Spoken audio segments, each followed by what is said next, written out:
Download our app, One Islam TV, the top-rated Muslim streaming platform in the world, available on these platforms. We are only a few days from Ramadan. A few hours, a few days separate us from the blessed month of Ramadan. And of course, one of the greatest dua that we make during this time is that Allah Azza wa Jal extend our lives until we reach Ramadan. And we ask Allah Azza wa Jal also that He bless our actions in Ramadan and accept from us. Because the point is not to reach Ramadan alone. Many people will arrive to Ramadan.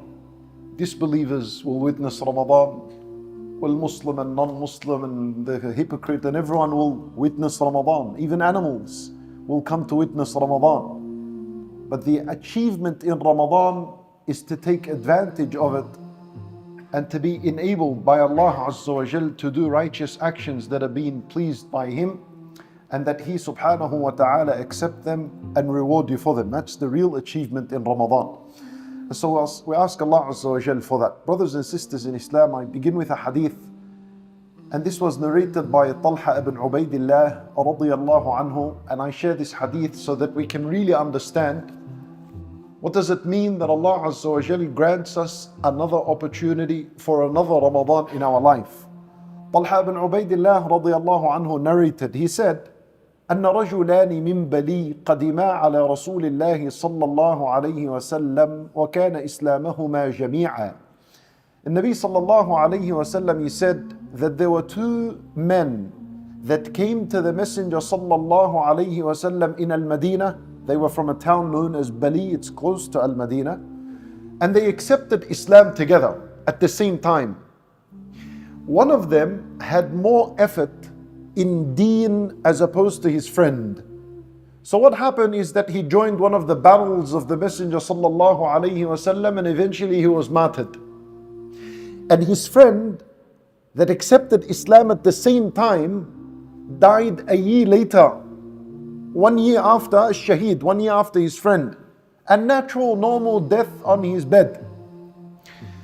So Talha ibn Ubaidillah radiyallahu anhu, one night he sees a dream. He sees that him and those two that have accepted Islam were standing outside the gate of the paradise. And it was opened and an angel came outside and he welcomed the one who died a year later to enter the paradise first. He invited him to enter first. So he entered first. Then the angel invited the one that died as a shaheed to enter second. Then he came out, the angel, and he said to Talha ibn Ubaidillah, your time is not up, go back. And he woke up from his dream. And he was confused and he narrated this dream unto the people in Al-Madinah. Until the news reached the Messenger sallallahu alayhi wasallam.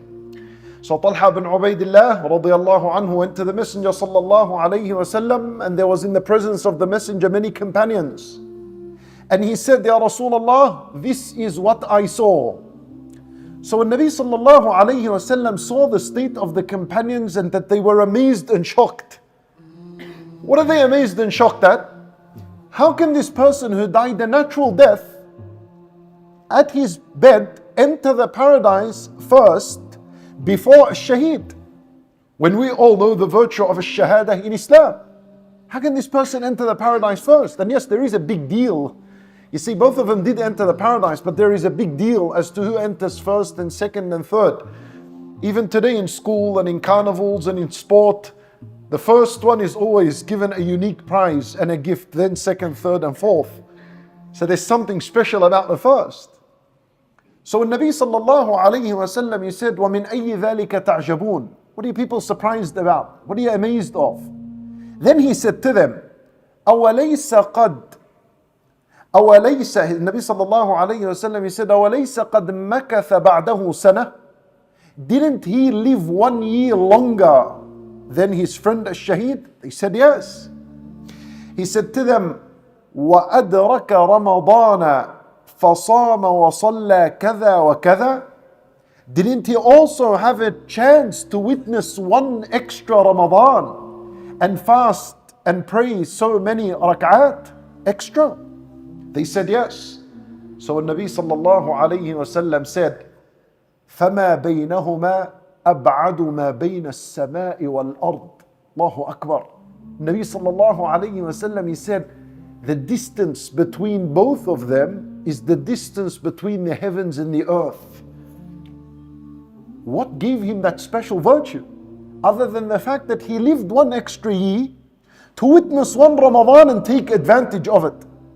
And he prayed a lot more rak'at and a lot more prayers than his friend that had died as a martyr. That there 1 year extra in life, taking advantage of it, worshipping Allah Azza wa Jal in it, was the reason for why he was given preference over a shaheed. And so what this narration and story teaches you and I, that Ramadan is a golden opportunity that Allah Azza wa Jal grants and gives each and every single person that Allah decrees for him to live and witness Ramadan. The question is, are you going to take this opportunity and do the best you can so that it can make a difference between you and others? Or is it another Ramadan just like every other Ramadan, in where you go in and you come out and nothing has changed in your life? This is what we need to discuss. And we also need to discuss how to prepare for this golden opportunity that Allah Azza wa Jal gives us.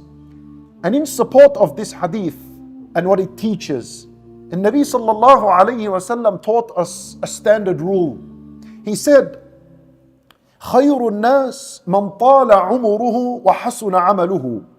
Nabi sallallahu alayhi wasallam, he said, the best of mankind, the best of them are those who live a long life full of righteousness and goodness. So the aim and the point in life is not to reach a long life and die at the end at 80, 90 years old. People, Allah Azza wa Jal has already decreed for them that. But the achievement is what you fill this time with. And so every day is a new opportunity for you to enhance that relationship with Allah Azza wa Jal by doing that which Allah Azza wa Jal is pleased with. And that was the state of all the prophets and the messengers. If you were to look at the case of Musa alayhi salam, when he rushed to Allah Azza wa Jal to the mountain in order for Allah Azza wa Jal to speak to him and to reveal to him at-Tawrah, the book, Allah Azza wa Jal questions Musa. He says to him, وَمَا أَعْجَلَكَ عَنْ قَوْمِكَ يَا مُوسَى. He says to him, why did you rush, Ya Musa?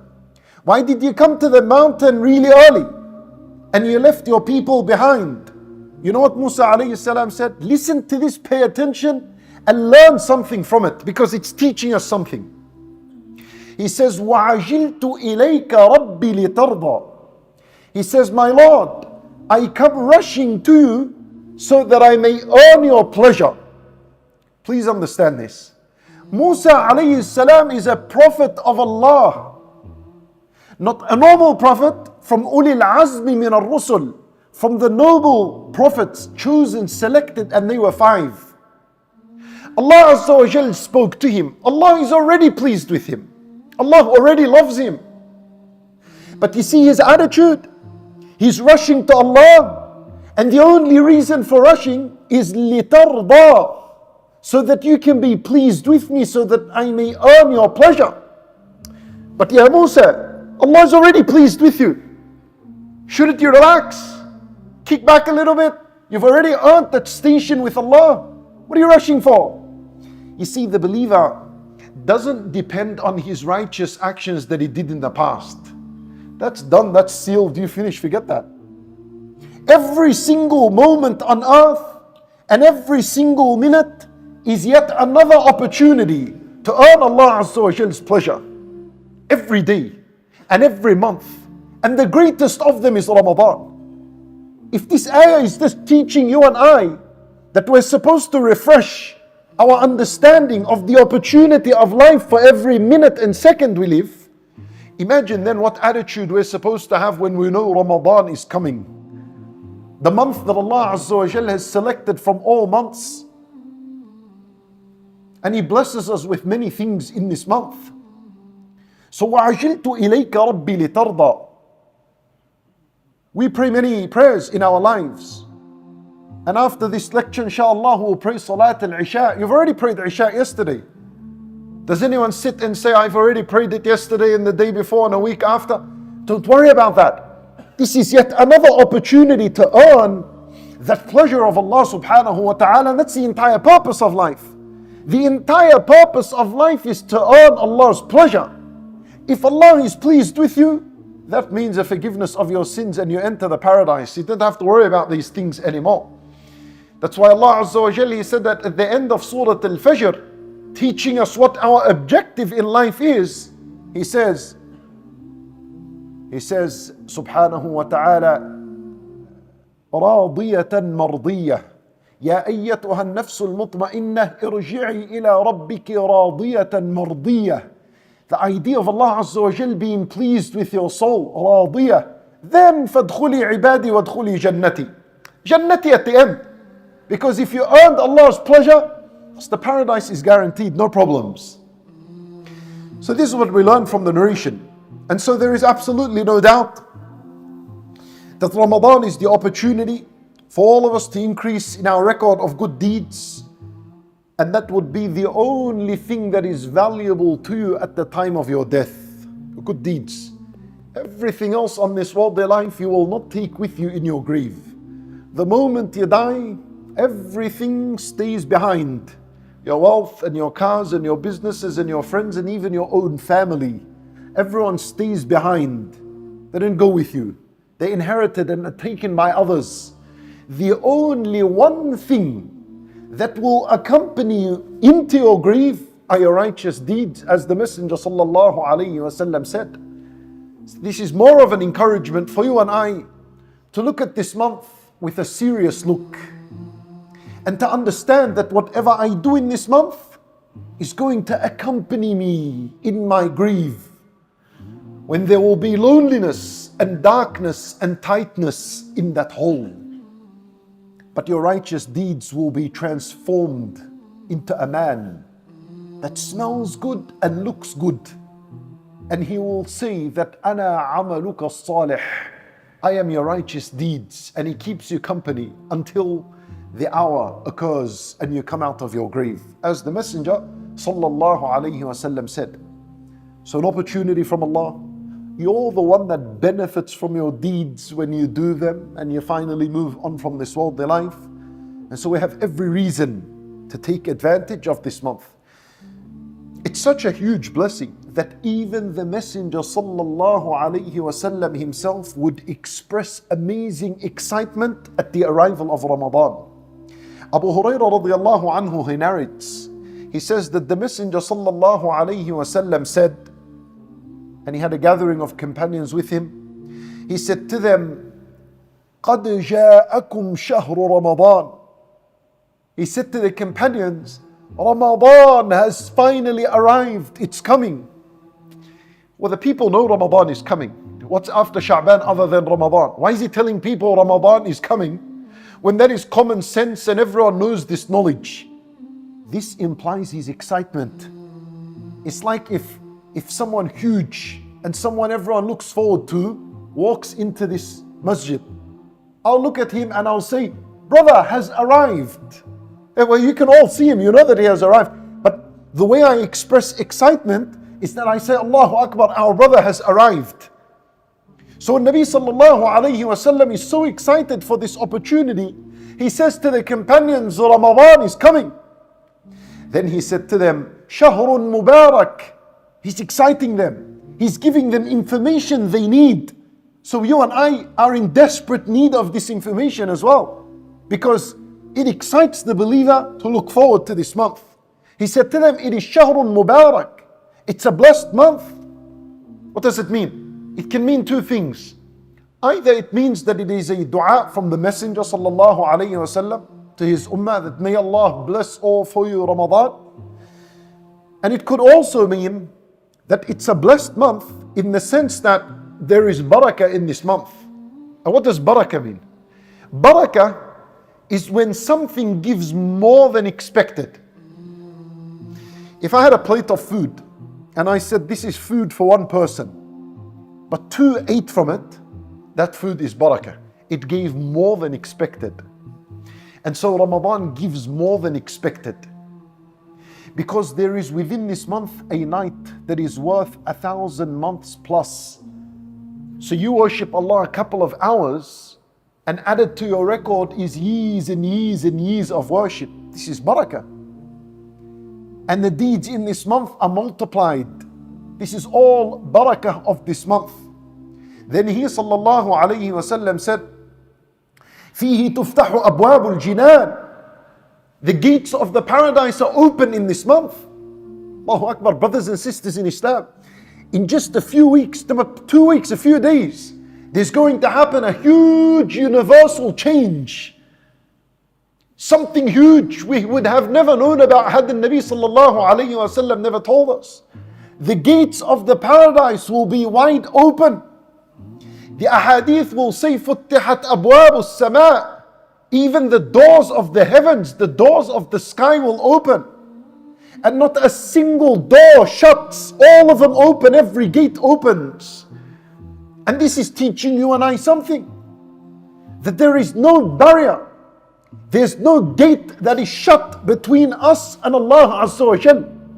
It's like there's a connection between the earth and the heavens, between the earth and the paradise. Everything is open. The message is Allah wants you to enter from this door. He wants you and I to enter the paradise. That's the message. When we know that the gates are open, you sit and you say, why do I have to know if the gate is open or not? What difference does that make in my life? It's a message that I want you to enter from this door. The doors are open. Enter whichever one you want. And at the same time, وَتُغْلَقُ فِيهِ أَبْوَابُ الْجَحِيمِ. The gates of the hellfire are shut. All of them are closed. Nothing remains open. What's the message? What's the point? Why do I need to know that the gates of the hellfire are closed? The message is Allah is saying, I don't want you to enter this hellfire. I don't want you to come in from here.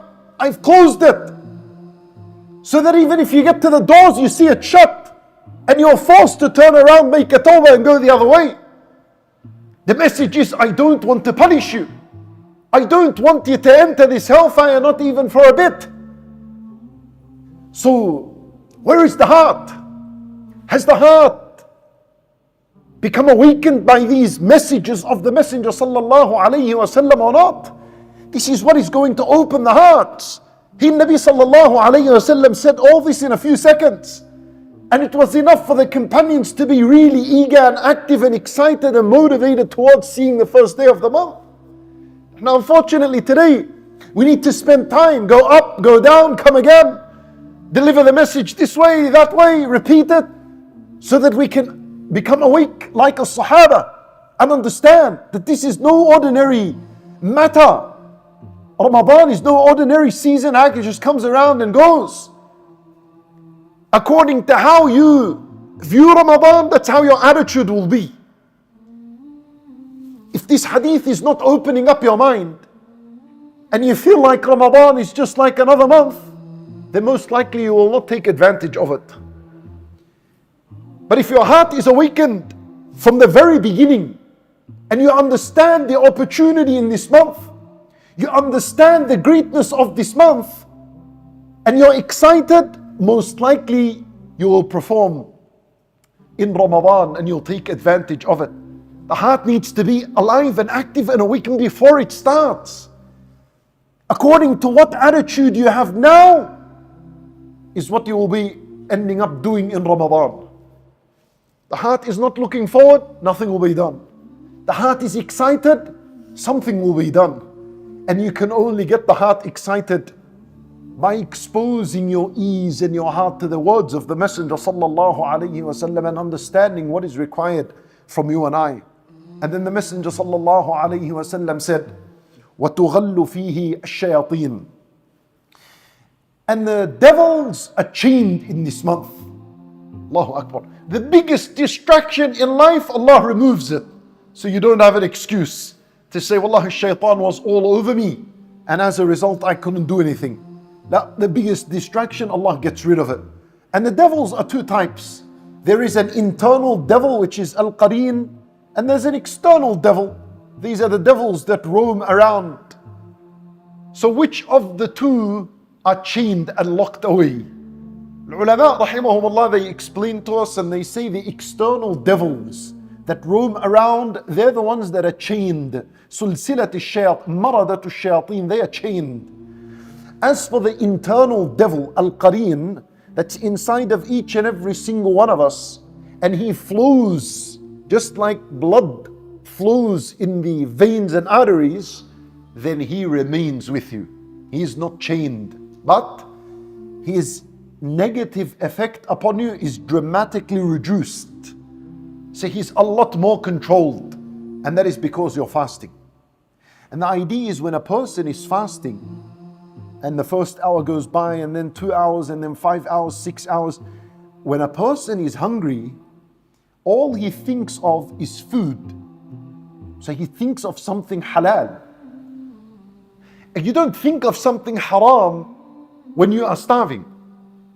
So as a result, shaitan, his evil waswasa is dramatically reduced because your mind is somewhere else. It's in something halal, and that's fine. You see, when does a person start to think of desires and sin and haram? When he fills his stomach, when he's eaten and he's no longer starving. That desire has finished. Now his mind begins to play and take him to things where he shouldn't be.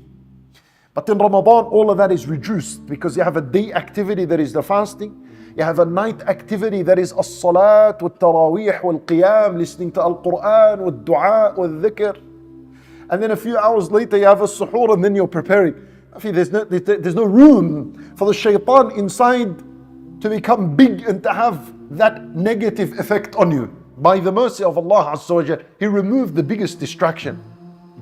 And so for you and I, we should take from this part of the hadith, what are your worldly distractions? Remove them also. One of the greatest distractions of people today is this phone that they have and the social media that is on it. How are you going to spend the days and the nights of Ramadan? People, the vast majority of mankind today that own a phone and have social media, spend their days and night in scrolling from reel to reel on whatever social media app it is. وَإِنَّ لِلَّهِ وَإِنَّ إِلَيْهِ رَاجِعُونَ, a huge calamity and a disaster. Studies mention that people are scrolling about 60 meters a day. And everything you scroll, if you put it all, laid it out, it's about 60 meters. What's that? From about here to a bit more than the end of the masjid? Did a person walk that for the sake of Allah Azza wa Jal? Did you do that 60-meter walk to the house of Allah Azza wa Jal for as-salat or not? This is a distraction. You don't benefit anything from it. You expose your mind to over 50 topics in less than 5 minutes. You absolutely take nothing. Zero. And between all of that, al-haram that you see, this is not the life and the attitude of a believer. This is called careless scrolling. Up and down, benefiting nothing. An ayah comes by, barely listen to it. A reminder, barely listen to it unless it looks attractive and it has the colors in the video. And it has a few singing noise in the background. Maybe it captures your attention. What has happened? What has happened with mankind? The believer is above all this stuff. And so don't you dare allow this to bite and to consume your days and your precious moments of Ramadan. Allah removed the biggest distraction. And then the greatest worldly distraction, the phone and the reels are still active in your hand. You benefited nothing. What did you take from this part of the hadith? So it's worth it that you cut every distraction in life. And above the list is that phone. And only have it in your hand if you already know there is something beneficial that will be aired on it and posted on it. You enter, you take the benefit and you leave. No time for careless scrolling. No time. The days are going. The minutes are moving. The seconds are moving. The first 10 days go so quick. How many times we look at each other, but Allah Akbar, first 10 days are already gone. And then before you know it, it's the last 10 nights. But you don't even feel the last 10 nights. People are already talking about Laylatul Qadr, the 27th. And before you can even think of anything, we're standing praying Salat al-Eid. Ramadan, gone. And even Allah, when He spoke about Ramadan in the Quran, you know what He said? He said, أَيَّامًا مَعْدُودَاتٍ. He said Ramadan is a few days. There is Shahru Ramadan, the month of Ramadan. But when Allah counted its days, He said, Ayyam ma'dudat. Just a few days. You know, this has a psychological impact on the human. Instead of saying one whole month, He said a few days. A few days. It creates the sense of urgency and panic in your heart. Because this is just a few days. A few days and it's all over. A few days and the sale is gone. A few days and this bargain, this deal, this one in a lifetime or one in a year opportunity is going to end. Yeah, ma'dudat. And so the idea is hurry up and make the most you can during this month. It's like you say to someone, there's a farm. Enter the farm, you have 1 hour maximum. And go and pick whatever fruit you want from there. Take everything you get your hands on. And then walk out. How would this person's attitude be inside of that farm? When he knows that he has only 1 hour. Really, would he take it out his phone and look at messages and scroll from reel to reel and waste a bit of time? I got 1 hour. You'll be in there non-stop. Picking whatever you can, put it in bags, hurry up. There's 40 minutes left, half an hour left, 10 minutes left, quick. Just the attitude. But Ramadan is more than entering a farm and picking fruits. Ramadan, you're entering and you're harvesting al-hasanat, the good deeds. These are the heaviest weighing deeds you'll see on the Day of Judgment. So the believer needs to be aware of this matter. Allah removed the biggest distraction. So don't be distracted by things that are smaller than that. Be careful. Be careful from the very beginning. And teach this to others, especially to your family as well. Make sure phone time is limited in the house. Televisions are probably off and shut down altogether. There's no need. And any distraction, get rid of it. And focus. Subhanallah. Then the Nabi sallallahu alayhi wa sallam said, فيه ليلة خير من ألف شهر. He said to the companions, there is a night somewhere in this month. It is better than 1,000 months of worship. Laylatun. He didn't tell us when. And that's from the mercy of the Nabi sallallahu alayhi wa sallam that He didn't tell us when. Imagine He told us when. There is absolutely no doubt that 90% of the ummah would hibernate in their homes and only come out Laylatul Qadr. So out of mercy, He did not tell us when, even though it was known and then that knowledge was removed. Imagine how much of a fitna would it have been if we knew when Laylatul Qadr was? Imagine. Can you imagine the state of people? If we certainly knew that Laylatul Qadr was the 27th, or most likely it could be 27th, but no one can ever tell you guaranteed it's the 27th of every year. We don't know. Can you imagine what would have happened if we certainly knew when? It would have caused a big fitna. People would have avoided extra effort and then put the most in that one night.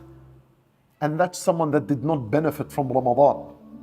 So it's hidden, it's somewhere there.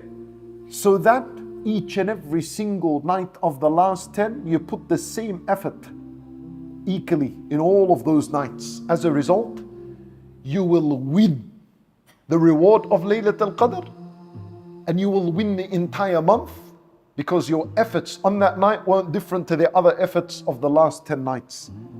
So you've won Laylatul Qadr and you've won the last 10 nights as well. Because the last 10 nights are also part of Ramadan. They're also Ramadan. They're also an opportunity. Now, then the Nabi sallallahu alayhi wa sallam warned us about something. He said, "Man hurima khayraha faqad hurim." Anyone who's deprived of the goodness of that night, then he is deprived in the sight of Allah. This person's a loser. So you see, the hadith, it began with a lot of excitement, a lot of joy, a lot of good news. There was a lot of encouragement at the beginning of the hadith.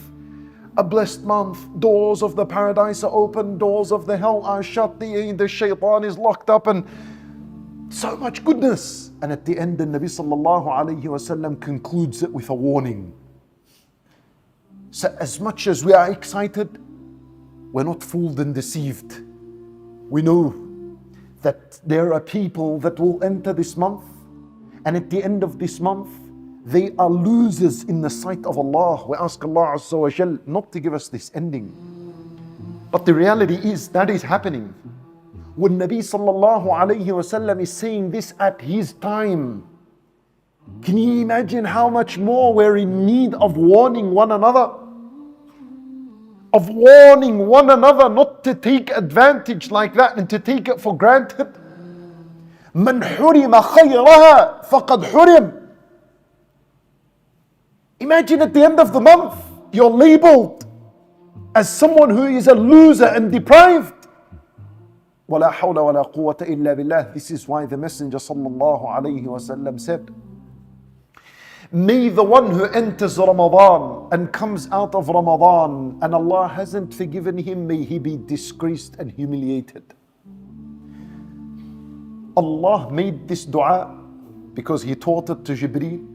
Jibreel said to the Messenger sallallahu alayhi wasallam to make it when Nabi sallallahu alayhi wasallam said Ameen.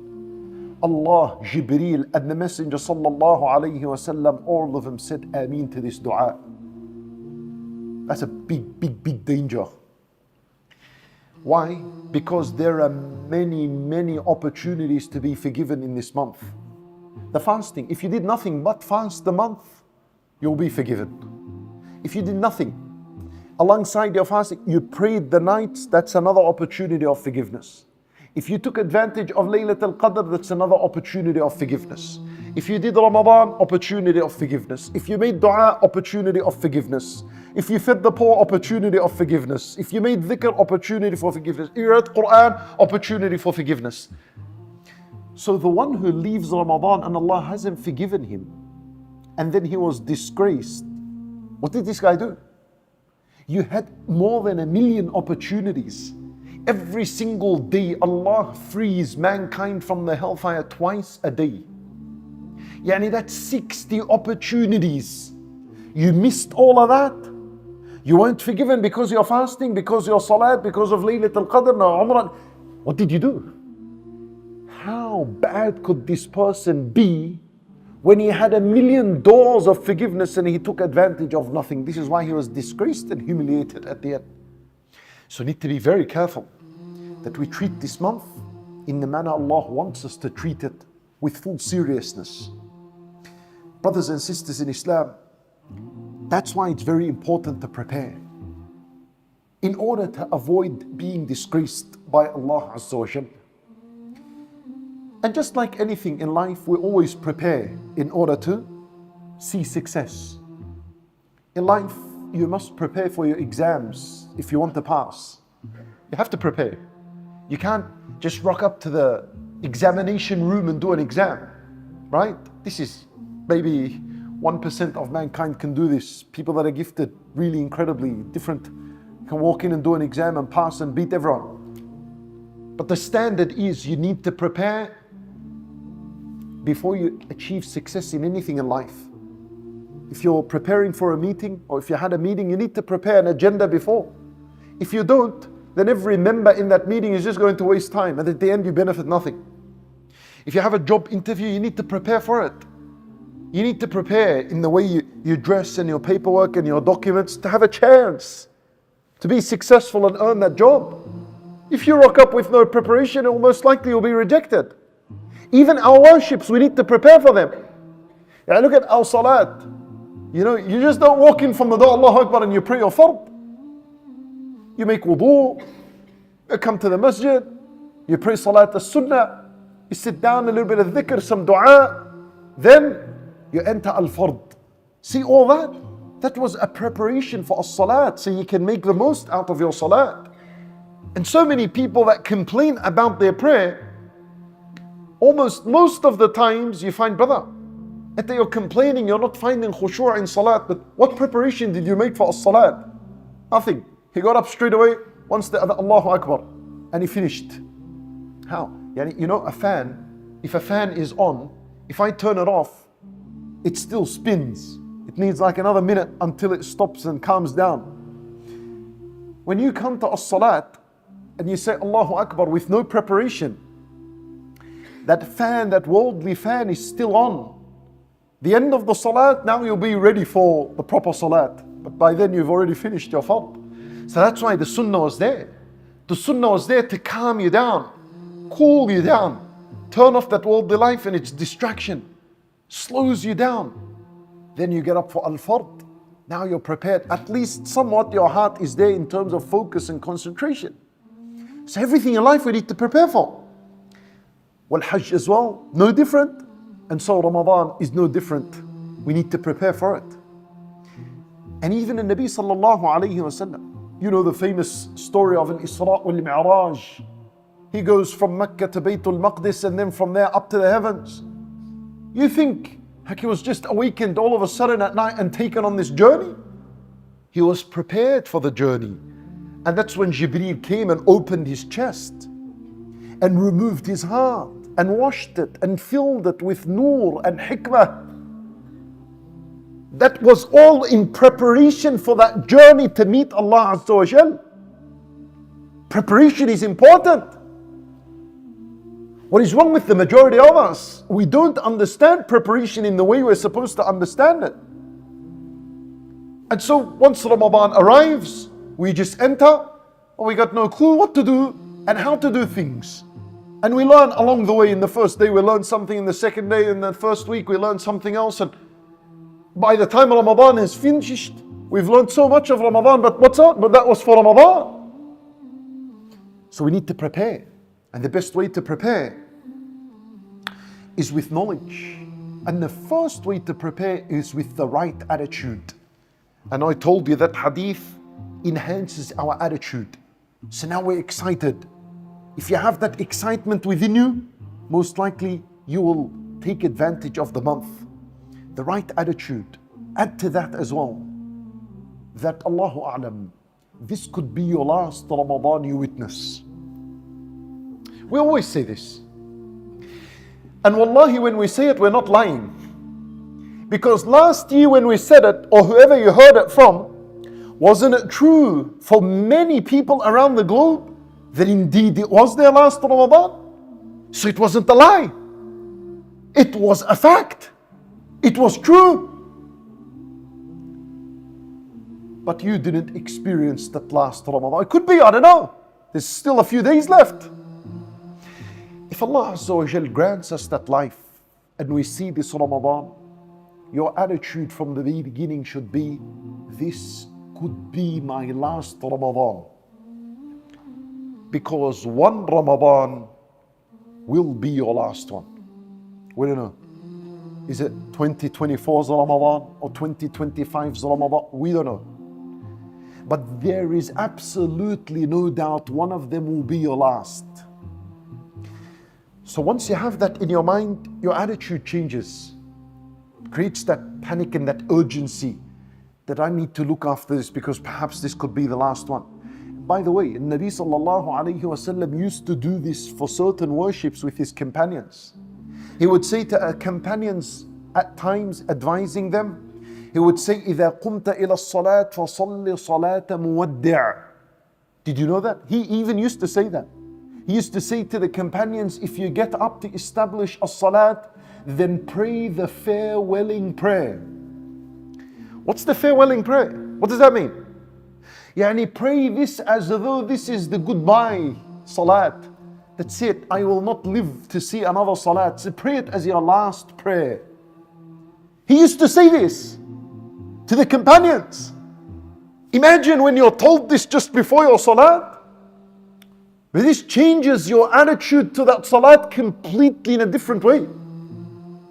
Imagine, I told you this is your last salat al-Isha, you're not going to pray after that. No more Fajr after this. How is your salat going to be? Wallahi, it's going to be full of khushu'ah. Even if you did not know what khushu' is, somehow you'll learn what khushu' is. If you knew this was your last salat, a khushu' will come from the sky. Automatically you'll know what it is. You will not rush in that prayer. Wallahi, you'll not. You will take your time. You'll perfect your ruku', your sujood. If you're the imam, you will not care what people say behind you. If you took long or you will not care. Right? If someone was calling you, wallahi, you will not care. Because you're certain this is my last one and after it I'm going. So might as well end my life with a perfect salat so I can meet Allah with it. What's different? What's different? Who guaranteed you you're going to live another prayer? Who guaranteed you you're going to witness another Ramadan? Who? No one. It's just a wishful desire that's within us. It's a wishful desire within us that keeps distracting us, telling us that you'll live on and on and on and on. But the reality is, one day it's going to come to an end. You don't know when. That's why you cannot afford to just sit down and relax and I think most likely my death will be the end. What's the end? What's the end? Look around you today. In the past, many used to die in old age. Today, equally as much are dying in younger age. Equally as much, if not more. So you need to be careful and aware. Fast, the fasting of a farewelling person. Siyam al-muwaddi'een, they call it. Treat the first day of Ramadan as though this is the last first day of Ramadan you witness in your life. And yes, continue to ask Allah to give you many more Ramadans. But don't sit on that because that's not guaranteed. So the attitude needs to be corrected. Come into Ramadan with this attitude, you will find your khushu' and you taking advantage of this month a lot better than if you did not enter with this attitude. Imagine a Ramadan without the attitude that this is my last Ramadan. You could have done better had you assumed this one was your last. So we remain focused about this matter. See, it's little things. It's few things that'll make a huge impact on your Ramadan. A few things. Just correct here, and approach Ramadan with that. You don't need a lot. And it'll make a big difference in your life. From the greatest matters to prepare is the preparation of the heart, no doubt, right? You don't want just your body fasting. Your heart also needs to be prepared for this spiritual occasion. And the best preparation for the heart is that you purify it, clean it. You see, Nabi sallallahu alayhi wa sallam, before the Isra wal Mi'raj and going to Allah, his heart was purified, it was cleansed. We know that Jibreel is not going to come to us and open our chest, take our heart and wash it. But that's not going to happen. But Allah Azza wa Jal has taught us something that can give the same effect and purify that heart from its evil and blackness and sins and heedlessness. And that is, Allah, don't take this lightly. I know we hear the concept over and over again, but you need to hear it from this perspective. At-tawbatu wal-istighfar. Seeking Allah's forgiveness and asking Allah to accept your tawbah. There is nothing on earth we know that purifies the heart more than al-istighfar wa tawbah. Nothing on earth we know that cleanses the heart more than al-istighfar wa tawbah. So this is not a light matter. It's not something that, we know the tawbah al-istighfar, no problem, astaghfirullah. La. See, that attitude with istighfar requires an istighfar. That attitude of istighfar is wrong. And that requires an istighfar in and of itself.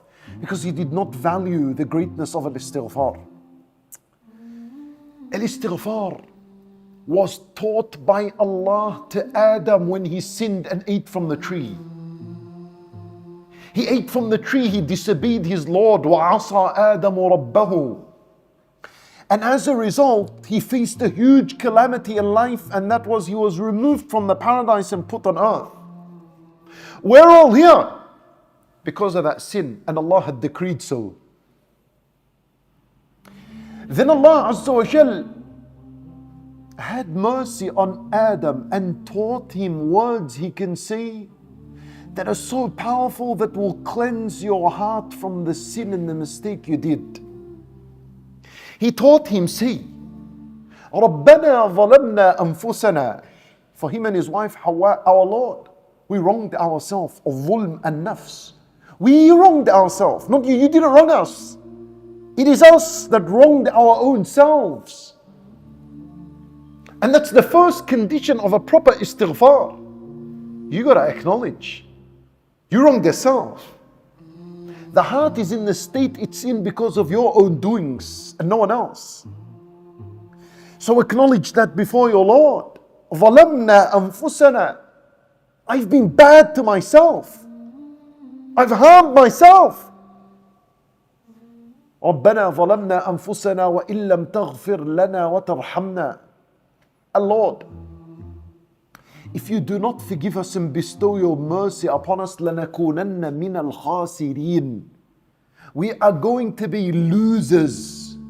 This is what your father, our father Adam alayhi salam said. What are you without istighfar and tawbah? What? I tell you what you are without it. You're a loser. That's what Allah said. لَنَكُونَنَّ مِنَ الْخَاسِرِينَ. You're a loser without istighfar wa tawbah. See, if you don't have this, you will begin Ramadan as a loser. You will end as a loser. You benefited nothing.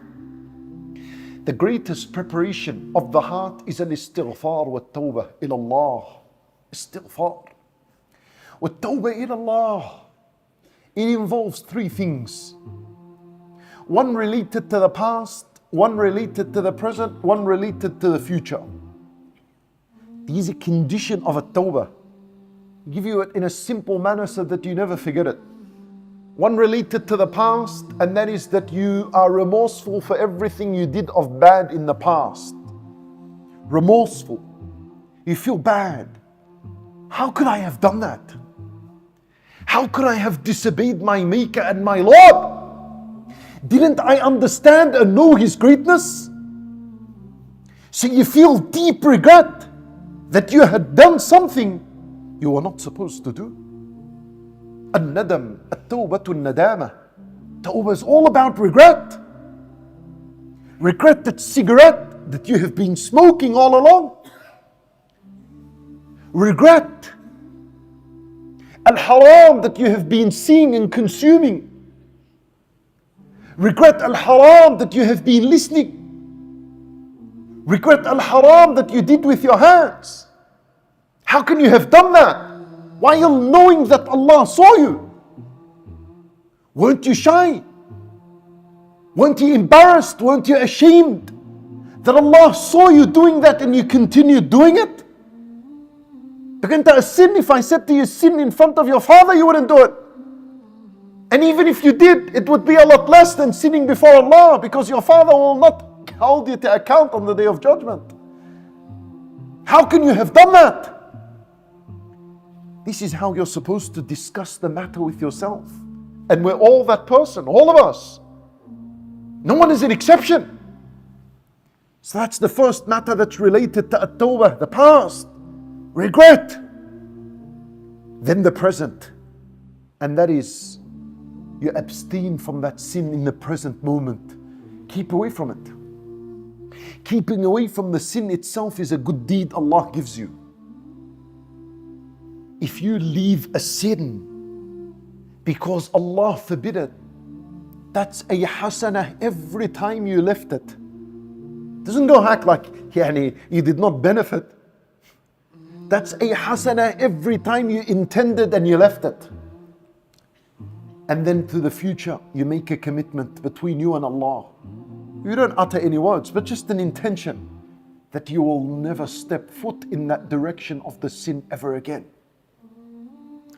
And if you do happen to fall, Don't plan it, but if you do happen to fall, you immediately pick up and you repeat this process once again with seriousness and honesty and sincerity in the heart. That's how you got to begin. Now, this is the preparation you need before Ramadan. Because if you do that, Allah promises the heart becomes cleansed. فَإِنْ هُوَ تَابَ سُقِلَ قَلْبُهُ. That's what Rasulullah said.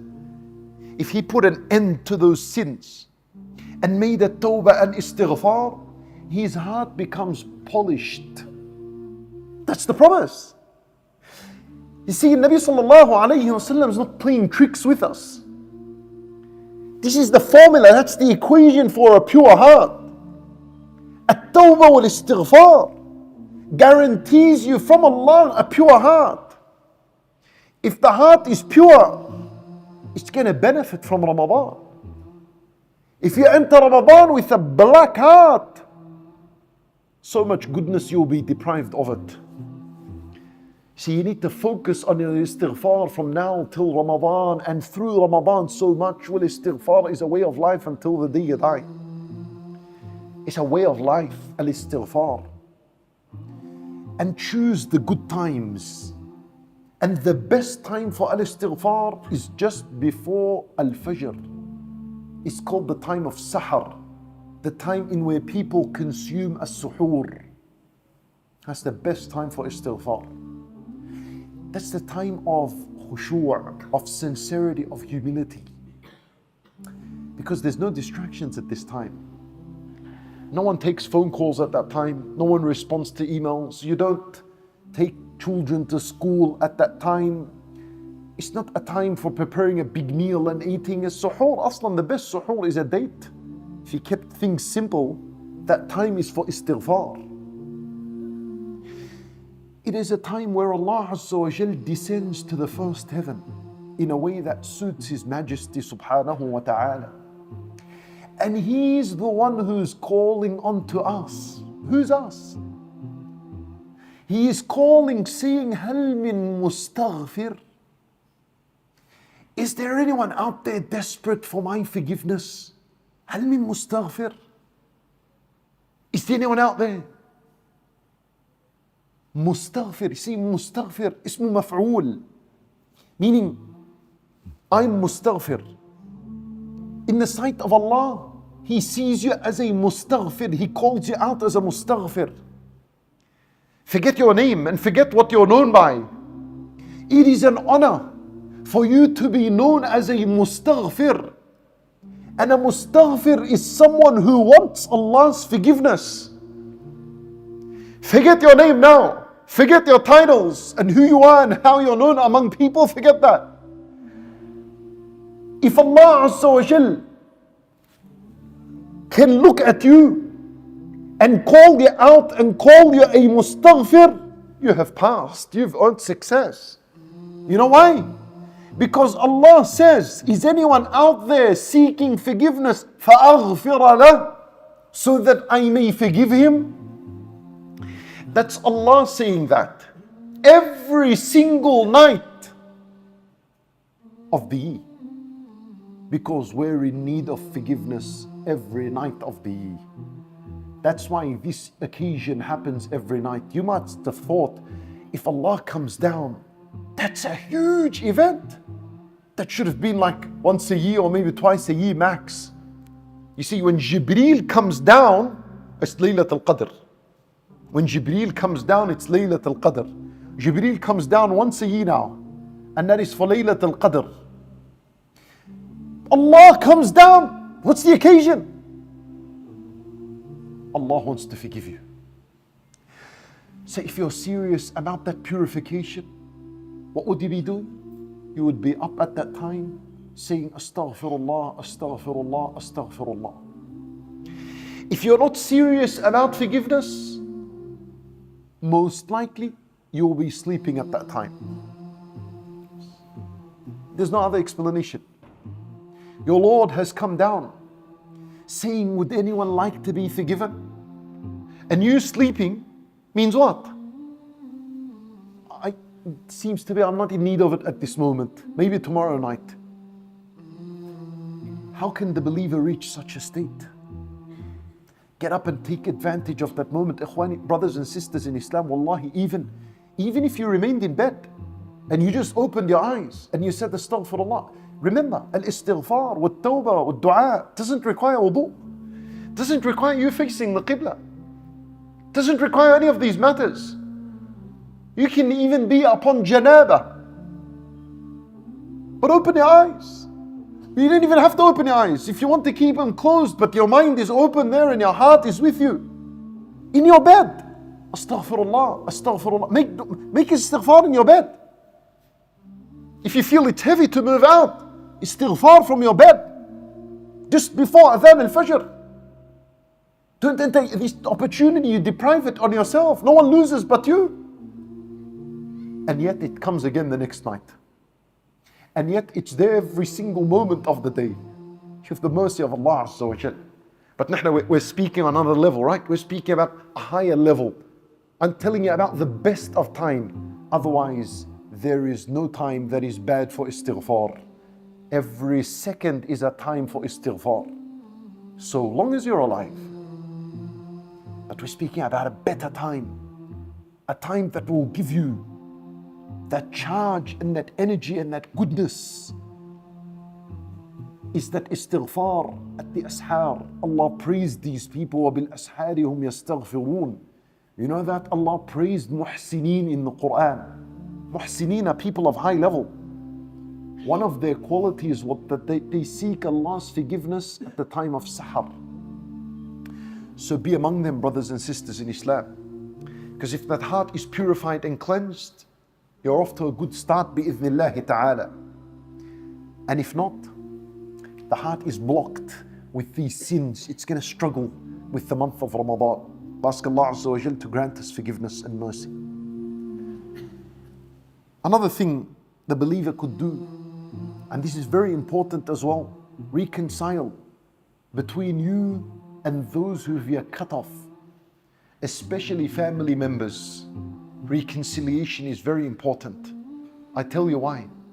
لأن النبي صلى الله عليه وسلم said that two people who have boycotted one another and haven't mended the relationship and 3 days go by, the angels, Allah tells the angels, respite these people. Give them time. They will not be forgiven until they mend and fix that relationship for the sake of Allah. أنظروا هذين حتى يصطلحا. They are deprived of forgiveness until they fix between one another. Ibn Mas'ud رضي الله عنه was asked, كيف كنتم تستقبلون رمضان? How did you companions, how did you prepare for Ramadan? This is a question, right? How did you prepare for Ramadan? Ibn Mas'ud gives us another perspective alongside what I've been saying. He says, none of us would dare to enter Ramadan and within our hearts is an atom's weight of hatred or enmity or jealousy towards one another. ما كان أحدنا يجرأ. None of us would dare. Look at his language. We wouldn't dare to enter the month and we still got beef and issues and boycotting and hatred and jealousy and enmity between one another. You wouldn't dare to do that. And so clear the records for the sake of Allah Azza wa Jal. Try the very best you can. We know sometimes situations are difficult and oppression has taken place and the one oppressed has not been welcomed by his oppressor. Sometimes that's the case. We ask Allah Azza wa Jal to rectify the hearts and to clear the matters. But I'm giving a general statement here. I'm saying try the best you can. Even if you were oppressed and you have that encouragement and you have it all there in a deen and you're able to do a reconciliation with the one who wronged you, if you can do it for the sake of Allah, then indeed your reward is huge in the sight of Allah. Allah will not forget that for you and will reward you greatly for it. You know, I had a story of a sheikh of mine. He tells us, very inspiring, moving story. A sheikh of mine, he says that he was in his local masjid and an issue happened between him and one of the attendees of al-masjid. The sheikh was completely innocent. They had nothing to do with it. The attendee of the masjid got it all wrong and he became very upset with the sheikh and he boycotted him. And he did not attend the masjid again. He left, stayed at home. Of course the sheikh was concerned. Yeah, but what did we do with this man? Let's go visit him for the sake of Allah and fix things up and clarify what happened. The brother was not interested. Khalas, doors shut. Months go by, a year goes by, and the matter is not sitting light with the sheikh, it's very big. So he said he went to his sheikh to seek advice. He said, Ya sheikh, this is an incident that happened in the masjid. I cannot ignore it, it's growing big and big in my heart. The brother, I did not wrong him, this is actually what happened. And he's decided to boycott us and he hasn't come to the masjid for a year. Wallah, you know what the sheikh said to him? He said to him, Wallahi, I don't know what to say to you. But what I can say is this. If that man enters the hellfire, it's because of you. Yani you're the cause, you're the reason for it. Oh, this changed the attitude in the face of a sheikh. What do you mean? Nahna, a sheikh, we want to be the reason for why people enter the paradise, not reasons for why people enter Jahannam. He couldn't do it. So he sent a group of his brothers to go to him and approach him once again. See, anything he wants we'll do. Sheikh is not in the wrong. Doesn't matter. Anything he wants we'll do. So the brother finally, he said, I want the sheikh to apologize in front of the people in the masjid. This was very difficult upon the sheikh. Like, for the sake of Allah, we're teaching people to reconcile, you can't do it yourself. So he swallowed. And after Salat al-Isha, in the congregation, he announced, saying that we have wronged our brother. For the sake of unity and reconciliation, he made up, saying we have wronged our brother, we seek his forgiveness, may Allah forgive us and him, inshallah, we're willing for him to come to al-masjid and khalas. And the news reached the brother that Sheikh has apologized, and the brother said, no, that's not enough. Apology on the minbar of Salat al-Jumu'ah after al-Jumu'ah when everyone is there. Sheikh said, Allahu Akbar. That was huge. But he said, because I did it once and it was at Salat al-Isha, it made it a little bit easier now to do the grand istighfar and tawbah on the minbar in front of everyone. And so on Salat al-Jumu'ah after al-Jumu'ah, he announced an apology, a public apology for that man. And then finally he came and the matter was resolved. Inspiring, subhanAllah. Then you want to be a reason for why people enter the paradise, not the hellfire. Even if you were wronged. Yeah, you might be wronged, but you see, if your oppressor goes into the fire, that's because of you, that wrong that you have. So, you know, it's different with everyone, but we ask Allah Azza wa Jal to mend those broken relationships. Now, and from the matters that I can share with you as well is ad-du'a. Increase and intensify your ad-du'a now before Ramadan comes, and when Ramadan comes, that's a whole new opportunity with ad-du'a open. But from now to Ramadan, ask Allah Azza wa Jal that He grant your life to Ramadan and He enables you to do righteous deeds in Ramadan. He bless them for you and He accept them from you. Because as I said to you at the beginning, it's not about getting to Ramadan. You know, a common dua that is among the people is what? Allahumma ballighna Ramadan. If Allah Azza wa Jal allowed you to reach Ramadan, how did you achieve something? What's the achievement in that? If you reached Ramadan and did nothing. But rather it could be a witness against you. If you reached it and did nothing. So the point, as I said to you, it's not just about reaching Ramadan. It's about, oh Allah, allow us to reach Ramadan. And enable us to do righteous deeds that you're pleased with. Bless it for us and accept it from us. That's the complete dua for approaching Ramadan. The Sahaba radiallahu anhum used to make 6 months of dua before Ramadan. Not 2 weeks, 6 months that Allah allow them to reach Ramadan and benefit from it. So we make dua, because every good deed you do is by Allah's permission. You know that. Even the Nabi sallallahu alayhi wasallam used to say, Allahumma inni as'aluka fi'la al-khayrat wa tarka al-munkarat. He used to say, oh Allah, enable me to do the good and enable me to keep away from the bad. I ask you a question. If the Nabi sallallahu alayhi wasallam can do good deeds without the help, why is he asking Allah? If he could do it alone, why is he asking Allah? Why is he saying, oh Allah, enable me to do righteous deeds? If he can do it by himself, why is he asking? That's an acknowledgement that even he sallallahu alayhi wasallam will not be able to do a single good deed without the permission of Allah. And that's the state and condition for every single one of us. You see why it's important to ask Allah to give you the ability to do righteous deeds? That's why after every salat fard, we say, Allahumma a'inni ala dhikrika wa shukrika wa husni ibadatik. Which means, oh Allah, enable me, support me, help me, strengthen me, that I consistently remember you and be grateful to you, and that I always worship you and perfect my worship for you. You make this dua after you've prayed. You've already prayed. Allah's already given you the ability to worship Him. You prayed. Why are you asking after salat? Because you consistently need the help of Allah for every moment in life if you're going to worship Him subhanahu wa ta'ala and remain on that path. You know, when you're concerned by a big matter in life, you make dua for it, right? How many people come and they ask me about how do we do dua al-istikhara? Automatically when someone asks this, I know that he's concerned by a matter, and that's why he wants to learn, because he needs to make dua for it.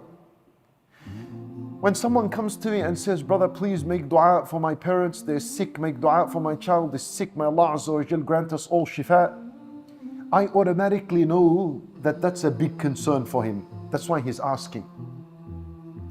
And any matter that is big in your life, you always turn in a dua. Same attitude, put it for Ramadan. If you're making dua for Ramadan, then automatically that says a lot about the fact that you have Ramadan as a great concern in life. You want to know if you're concerned about Ramadan coming or not? Measure yourself through the dua you're making. If you're increasing your dua, that Allah grant you the ability to witness Ramadan and to benefit from it, and you're doing this in every salat of yours and day and night, that's a good indication that Ramadan is a great concern for you. If you're not doing any dua for Ramadan, the most likely Ramadan is not a great concern for you. Ramadan being a great concern is attached to a dua. Khalas, this is the rule concerning this matter. So increase your dua so that Allah Azza wa Jal grants you that ability for Ramadan. And finally, brothers and sisters in Islam, as Adhan al-Isha approaches us, one final thing. You need to know that the greatest matter in Ramadan is what? Is the fasting. Fasting its days. That's the biggest thing in Ramadan, because that's the obligation in Ramadan. Everything else are voluntary deeds, like the prayers at night, reading Al-Quran, with dua, with istighfar. All of these are voluntary. Of course, the believer is encouraged to increase from that as best as you can. But the biggest, unique fard in Ramadan is the fasting. So how can you be prepared for Ramadan if you enter and you don't even know how to fast correctly? That's a big disaster. So one of the greatest ways to prepare for Ramadan is to understand how to fast correctly. Many assume that fasting is just about refraining from food and water and intimate relations from Fajr until sunset, and that's it, we're done, we fasted. Al-ulama rahimahumullah, they used to say this is the easy type of fasting. They used to say fasting is two types. The fasting of the body, that's the easy one. and the fasting of the limbs, and that's the difficult one, and that's the correct fasting. The fasting of the limbs. You see, what's the point? What's the purpose of fasting? Every single year you hear it. Not once, more than once. يا أيها الذين آمنوا كتب عليكم الصيام كما كتب على الذين من قبلكم لعلكم تتقون. The purpose of fasting is at-taqwa, and to attain at-taqwa, develop, and the talk goes on from there. But hang on a second. What is at-taqwa? At-taqwa is basically to increase your good deeds and to reduce your sins and your disobedience. This is what taqwa is. More good deeds, less and less and less disobedience and sins until they're all the way to the floor. That's at-taqwa. So the fasting itself, yes, you refrain from eating and drinking. But the correct and real fasting is the fasting from sins and transgression. Because that's what nurtures at-taqwa. Leaving food and drink doesn't nurture at-taqwa. What nurtures at-taqwa is leaving sins. That's what nurtures at-taqwa, right? Otherwise, giving up food and drink, everyone does this. People do it for diets. You have athletes that do it. People that want to cut down on their weight do it. Children do it. Everyone does that. There's no real achievement in this. Other than, of course, we do it with the intention of worship. But the real achievement is to cut down on those sins. That's the real fasting. That's why Nabi sallallahu alayhi wasallam taught us, alongside refraining from food, drink and intimate relations, he said there's another 3 things you have to leave out as well. He said, "Man lam yada' qawl az-zur." Anyone who doesn't refrain from evil speech, swearing, lying, cursing, slander, haram, gossip, backbiting, anyone who doesn't refrain from this, وَالْعَمَلَ بِهِ, and refrain from evil actions, from haram that could be done with the eyes, with the ears, with the hands, with the feet, وَالْجَهَلِ, and anyone who doesn't give up ignorance, and that is foolish character and bad behavior, فَلَيْسَ لِلَّهِ حَاجَةٌ فِي أَن يَدَعَ طَعَامَهُ وَشَرَابَهُ. Allah doesn't need you to refrain from food and drink. Might as well go and eat and drink. You didn't benefit anything. That's what the hadith says. Alongside those 3 things, you got to give up these 3 things as well. The tongue, the sins of the limb, and the foolish character. This is why if someone was to be arrogant and foolish towards you and obnoxious towards you during the day of Ramadan, you're supposed to say to him what? What's the sunnah? Inni sa'im. What does that mean? What does it mean? I'm fasting. He didn't offer you an apple. He didn't say he eat. La Allah brother, I'm fasting. He's swearing at you. I'm fasting in context means I'm fasting from evil speech. I will not talk because this is going to diminish my Ramadan. It's going to take away a lot of its reward. You're going to be left at the end with just starvation. You just starved yourself for a few hours. You did the obligation, but you just starved yourself. You earned nothing. So we be very careful and understand that's the Ramadan that we want. Brothers and sisters in Islam, we ask Allah Azza wa Jal to grant us goodness and acceptance. We ask Him Subhanahu wa Ta'ala to bestow His mercy and forgiveness upon us all. Jazakum Allahu khaira. Introducing the top-rated Islamic app in the world, One Islam TV. The app offers a smooth, immersive viewing experience with user-friendly features and seamless interface. Discover the power of technology for the purpose of spreading the light of Islam to every corner of the world. Download the One Islam TV app now.